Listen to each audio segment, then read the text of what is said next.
Good afternoon, good morning, good evening, and welcome to Lawyer Tops Creations. And today we want to continue the series of discussing accessories that you need for your bead stringing. So today I want to talk about clasps that you need to finish off your jewelry pieces, either your necklaces or your bracelets, your bracelets, your bead bracelets, and so on and so forth. So there are different types of clasps, and deciding on which type of clasp to use really depends on the thread you are using. It also depends on the weight of your beads. It depends on what type of finishing you want to give your necklace. It depends on if it's a single row or multiple row necklace. It depends on a lot of things, and personal choice also comes into it. So once you start beading and you research into the different clasps that are available for you to use, you probably come up with your own preference. But it's good to know what each one is and what they're like, so that you can decide on your preference. So to start with, the first one I want to show you is the magnetic clasp, which is this one. This is the magnetic clasp. This one comes just like a round ball, and it's quite big, so I could use with heavy beads. So it just has a magnet in it. So once you bead from this side, you bead from this side, it's clasped together on its own. So that's a magnetic clasp. This is a round one. You also have long ones. They come in different shapes. The next one is the lobster claw, which is this one. It's a lobster claw. All these clasps come in different sizes, by the way. This is also called a trigger. You can also call it a trigger clasp. It has two pieces to it. This is it's like it's shaped like a lobster claw. So it has a trigger sort of where you press, and then you use your either your jump ring or whatever you want to use as the other end of your necklace. So that's one. That's quite a big one. This is a smaller size one. You can see that. And this is a tiny one as well. So they all come in different sizes. This is the eye. So I don't use jump rings. I always prefer to use the eye, so that the finishing is quite neat. So that's the eye. The eyes come in different forms. This is another one. You can see this is a figure 8. So that's the end of the clasp takes one hole, and then the end of your necklace takes the other one. This is also another lobster clasp, a trigger clasp. And the next one I want to show you is the side lock clasp. That one is you can see it locks from the side. You can see the small hole, so it slides in on the side. So you've got your holes. This is for multiple row necklace. You've got your holes on one side, you've got your holes on the other side of the clasp. This is the spring. You've got a small spring here, so you slide it in, and that's your clasp. You've got your fish hook. This one I love to use when I'm doing pearls. This is your fish, and this is a gold fill clasp. Your clasps come in a variety of materials. You could buy them in gold fill. You could buy them in gold plated.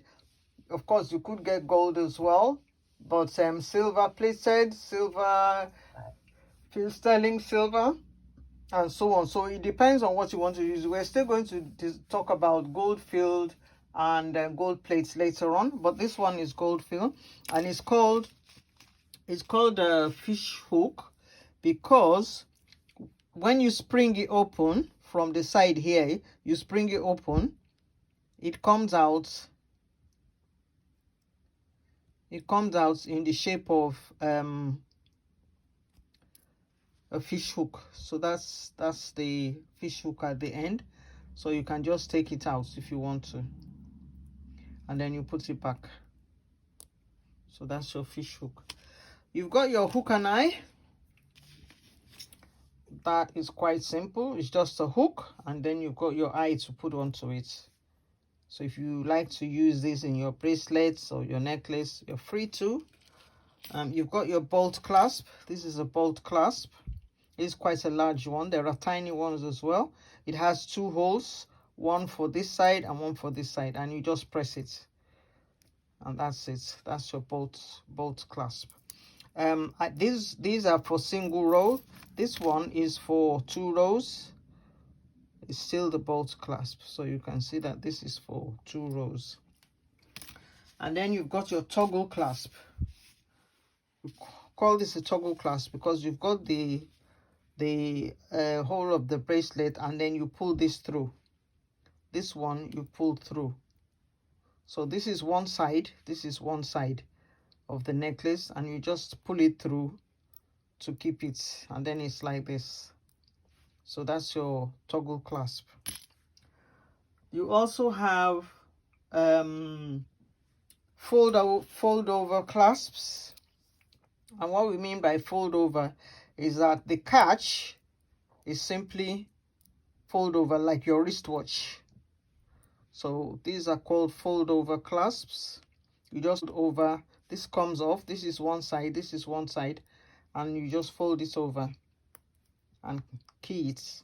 So this is for a 1-row necklace. This is for multiple rows. This is another design. These are fancy clasps.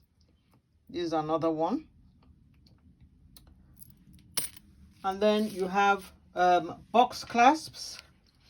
Box clasps, they're called box because they are in the shape of a box anyway. So these are fancy box clasps. This is a 3-row necklace, so you use it for 2 rows, and you have the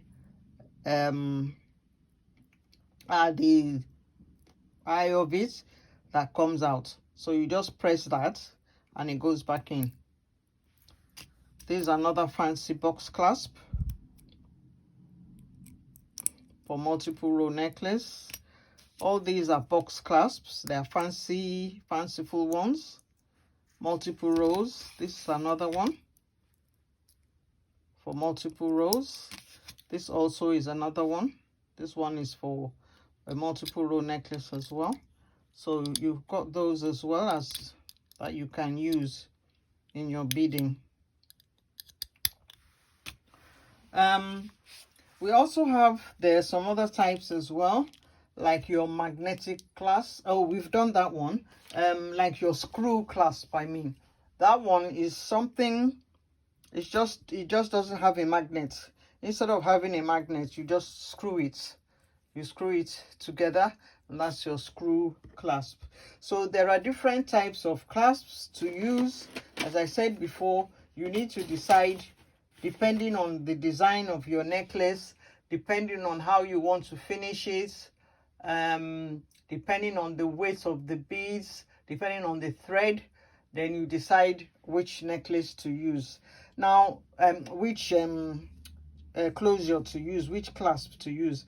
Now, definitely when you are finishing your necklace and you pass your, for instance, if you are using nylon thread or bead-along thread, and you wire and you pass it through, you can't knot them. We're still going to talk about that. So there are other little bits and pieces that you need to finish off your necklace. Bits and pieces like the calots and so on. We'll still talk about that later when we start beading.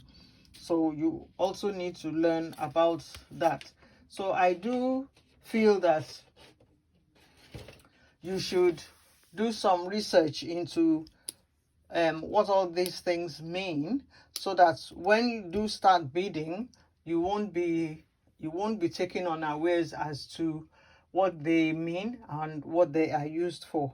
So that is all we have for today, and next week we'll go on to beading thread, or perhaps we'll go on to fish and to earring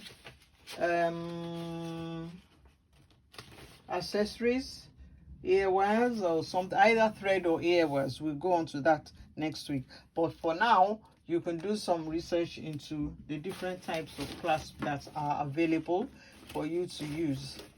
So thank you for tuning in this week, and I'll see you again next week. Bye bye.